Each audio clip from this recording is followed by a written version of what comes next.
Assalamualaikum warahmatullahi wabarakatuh. Sahabat yang dirahmati Allah, di dalam Al-Quran dan hadis Nabi, kita diperintahkan untuk memiliki akhlak terpuji dan menjauhi akhlak yang tercela. Salah satu akhlak yang terpuji kepada Allah ialah khauf. Apa yang dimaksud dengan khauf? Kenapa kita diperintah untuk memiliki rasa khauf? Seperti apakah bentuk-bentuk khauf? Terbagi berapa macamkah jenis-jenis khauf menurut para ulama? Bagaimanakah cara menggugah rasa khauf? Tonton video ini hingga akhir, agar tidak gagal paham.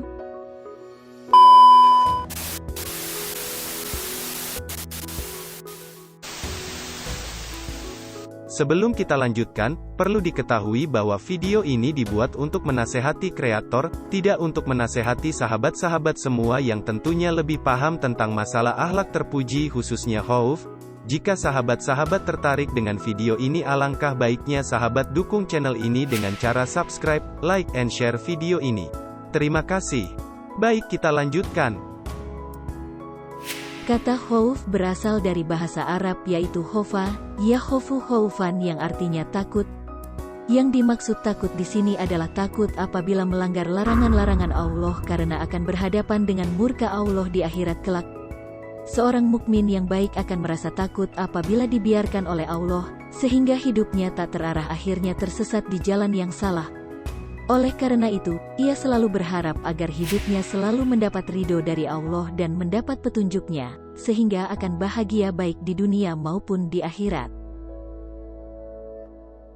Perintah untuk memiliki rasa takut, Allah berfirman, artinya, sesungguhnya orang-orang yang sangat berhati-hati karena takut azab Tuhannya, dan orang-orang yang beriman dengan tanda-tanda kekuasaan Tuhannya, dan orang-orang yang tidak mempersekutukan Tuhannya, dan orang-orang yang melakukan kebaikan yang telah mereka kerjakan dengan hati penuh rasa takut, karena mereka tahu bahwa sesungguhnya mereka akan kembali kepada Tuhannya. Mereka itu bersegera dalam melakukan kebaikan-kebaikan dan merekalah orang-orang yang lebih dahulu memperolehnya. Al-Quran Surah Al-Mukminun ayat 57-61. Rasa takut kepada Allah tidak bisa datang begitu saja, tetapi setiap saat harus selalu mengevaluasi diri kita sendiri apakah perbuatan yang telah kita lakukan itu termasuk perbuatan yang baik serta diridhoi Allah atau perbuatan kita itu baik tetapi tidak diridhoi Allah. Sebenarnya rasa takut itu dapat lahir dari rasa berdosa dan karena dosa yang dilakukan seseorang, tetapi berarti kalau ingin mempunyai rasa takut harus berdosa, tidak seperti itu.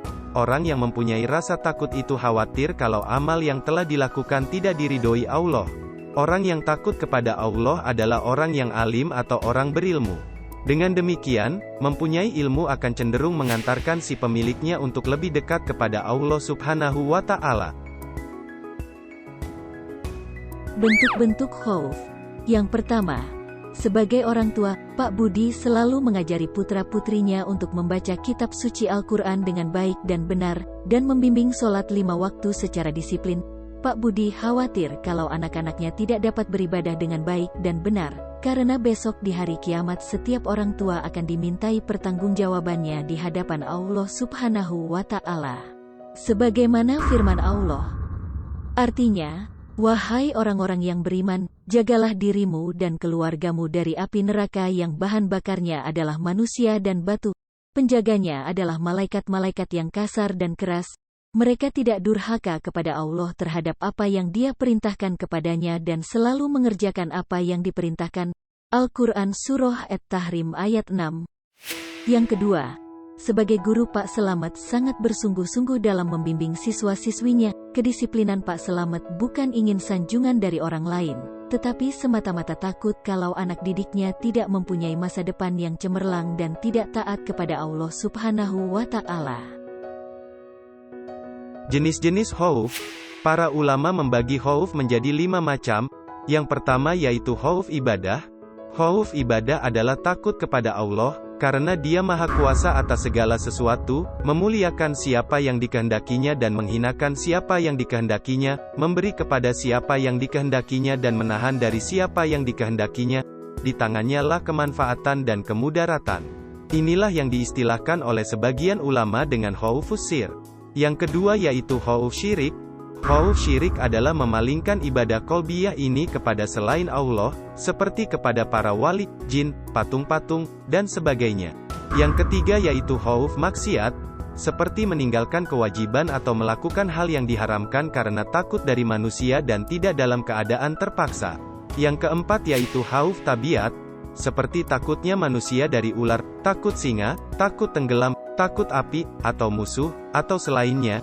Yang kelima yaitu khauf waham. Khauf waham adalah rasa takut yang tidak ada penyebabnya atau ada tetapi ringan. Takut yang seperti ini amat tercela bahkan akan memasukkan pelakunya ke dalam golongan orang yang penakut. Kebanyakan manusia hidup di dunia ini takut menghadapi permasalahan hidup, seperti takut menderita, takut miskin, maupun takut mati. Adapun orang takut kepada Allah justru berani menghadapi kenyataan hidup dengan hati yang sabar dan kuat. Cara menggugah rasa takut. Menggugah rasa takut dapat ditempuh dengan dua cara di mana kedudukan yang satu lebih tinggi daripada yang lain. Yang pertama, takut terhadap azabnya. Ini merupakan rasa takut yang secara menyeluruh menghinggapi manusia. Rasa takut ini melemah karena iman yang lemah atau kelalaian yang menguat. Untuk menghilangkan kelalaian ini, bisa dilakukan dengan mengingat dan memikirkan siksa akhirat, serta memperhatikan orang-orang yang takut kepada Allah dan ikut bergaul bersama mereka. Yang kedua, takut kepada Allah. Tingkatan ini merupakan rasa takutnya para ulama.